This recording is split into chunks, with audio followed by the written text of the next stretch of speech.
Things people don't like about Tesla and Elon Musk.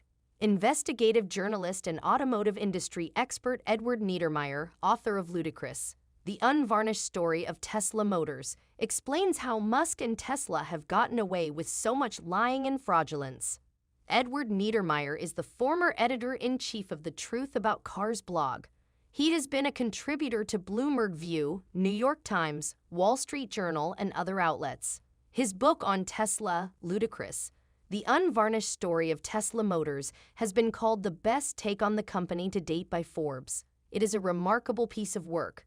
There is probably no greater expert on the career of Elon Musk and the development of Tesla. Niedermeyer is an expert in the auto industry with a specialty in electric and autonomous cars. He's the host of the Autonocast podcast, which is about the development of autonomous cars. Robinson: I've really been looking forward to this for a while. I've cited your work before. Your book is truly fascinating. It's quite timely having you on. I just looked at the front page of the New York Times this morning. The headline says, "Pushing for Self-Driving Tesla, Musk Downplayed Tech Limits." It's straight on the front page. We'll get into the issue of autonomous driving and its development and the safety issues around it.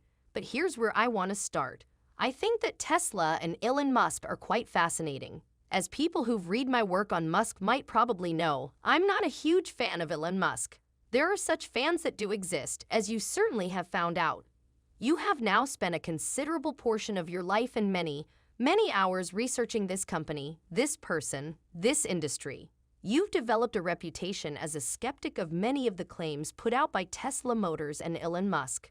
Before we get to the debunking aspect of things, I want to start by asking, why write the story of the development of this company in particular? What drew you to the story and made you feel like it was worth spending all this time researching and writing about?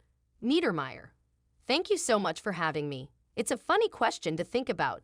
I certainly would love to be able to sit here and say that I saw how fascinating this story would become and that my journalistic instincts led me to stake out the territory and all that. I actually backed into it a little bit by accident. What originally drew me in was Tesla announcing a battery swap station. I originally got into covering cars by accident. I covered the auto bailout and the collapse of GM and Chrysler, and I saw that new technologies were coming into the space. With electric vehicles, EVs, there was a lot of excitement in 2008 when I was first starting.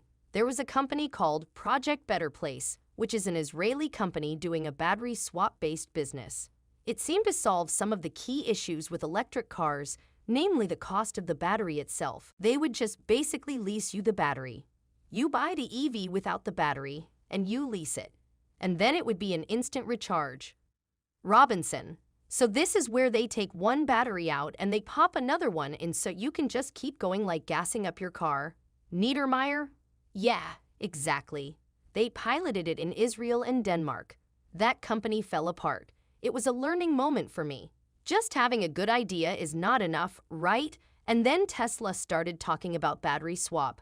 And it was very strange because Better Place's business model was built around swap, and it made sense for them. With Tesla, it didn't really make sense because if you own the car and you own the battery and you've taken care of that battery, do you want it swapped out with some battery whose provenance you're not familiar with? Probably not. And so I became really intrigued by it. And I couldn't find anybody describing actually using the station. They unveiled it. There was all this fanfare. Musk said it was all automated, but it was all happening behind a curtain. This was 2015. So there's been a lot of water under the bridge now in Tesla world since then.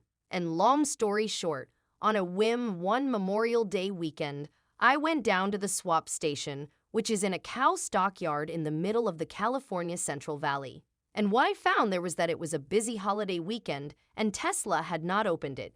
It had not invited, as it claimed, the people who were using its vehicles to drive between LA and San Francisco. They said they were targeting the people with invites to use the station. There were long lines of people at the superchargers. People I was interviewing were saying, "We would happily pay hundreds of dollars to just swap out our batteries and go now." Kids were crying in the backseat. What Tesla did do, instead of making that station open as it had told the public it was, and by the way, they told the California Air Resources Board, which was subsidizing it quite heavily, was ship in some extra superchargers and hook them up to diesel generators. Instead of seeing this cutting-edge future battery swap technology, I saw Tesla, literally the long-tail pipe problem as it's called, become very, very short, as these diesel generators puffed out emissions and recharged these Teslas. Then when I went to Tesla and told them what I found, the way they handled it was extremely jarring to me. And I realized how cynical this company could be. And I just had this instinct that that kind of cynicism is never an isolated thing. There's never just one cockroach like this. When you find one cockroach like this, there will be more. And that just really led me to start digging into every aspect of what Tesla has done. And the crazy irony is that it's been the perfect story through which to understand these really massive evolutions that are going on in the auto industry. Robinson. But what's striking is the statement that they put out, which was about a separate issue, about trying to get their customers to sign non-disclosure agreements so that they wouldn't tell the government about the problems with their cars. What's strange about this press release is the language. It's not in professional language. It says we don't know if Mr. Niedermeyer's motivation is to set a world record for axe grinding or whether he has something financial to gain by negatively affecting Tesla's stock price. And then they quote tweets by Elon Musk. And one of the themes that runs through your book that is very, very strange is this paradox of Tesla. On the one hand, it appears to be a very innovative and effective car company producing these cutting-edge products that dazzle everyone. And on the other hand, as you say, there is a P.T. Barnum quality to it. If you look behind the curtain, everything's falling apart, and it's not a professional operation at all. And it's not that it's a total fraud, but that there are fraudulent elements to it. I mean, there are real cars, and the cars are really impressive.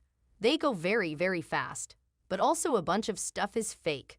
What's going on? Niedermeyer. I think you touched on the heart of what makes the story so fascinating, particularly to anyone who is interested in investigative journalism. And the core issue here, and this is what I saw in 2015 when I looked into this battery swap thing, was this massive gulf between the public perception, which, as you say, is purely rooted in seeing this company as an innovative tech company entering the auto industry. There's this inevitability of tech disruption of the automakers which tapped into this. And so there's this whole narrative that largely lives online, actually, and has this whole apparatus built around continuing to craft and adapt this narrative every day on social media and online. And then you have the reality of what's actually happening. And these two things are very, very far apart. And of course, I'm someone who wanted to do investigative journalism. So my instinct was to go, well, I'll tell people the truth. I'll go and I'll dig and uncover the truth, which, by the way, is very difficult because people who have worked for the company who know it from the inside and who have exposure, potentially, to Elon Musk, specifically are very afraid to go on the record and talk about this stuff. But I was able to uncover a bunch of stories about a bunch of different aspects of this company, again, under the assumption that when people see the truth, you know the truth wins out. And what's been fascinating is that it hasn't been the case. So part of the challenge of this story is that there are many stories. There's the story of Tesla as an automaker. There's a story of Tesla as a driving automation technology developer. There are so many aspects of the story. Perhaps the most neglected aspect of the whole story, and the most important one, is Tesla as an online phenomenon, because I think it taps into a lot of what we see coming out of the internet in terms of radicalization, in terms of how easy it is to build these self-sustaining movements that really can't even be touched by facts. And I think it has as much as anything to do with the auto industry or the future of this technology or anything like that. That strikes me as almost the most troubling and problematic aspect of all of this. Robinson, you mentioned the fear that people have about talking about Tesla. There's an example in your book. I don't recall the facts entirely, but there was some critical blogger in Montana and Elon Musk called their employer, and then they took the stuff down. I mean, they really do use underhanded means of trying to suppress criticism. I quoted what they said about you. They're very, very aggressive in going after critics and accusing them of lying about the company and implying that it's libel or slander, and that everything's false, and that they're hurting Tesla, they're out to get Tesla. I mean, it's an extremely, extremely aggressive approach to trying to shut down criticism. Niedermeyer. So I think these things are not as contradictory as they often appear to be. Let's face it, If Tesla had been purely and rationally judged on fundamental capitalist standards of dollars and cents, and not just dollars and cents in the here and now, because there's always the fact that they're not profitable now, but they will be down the road.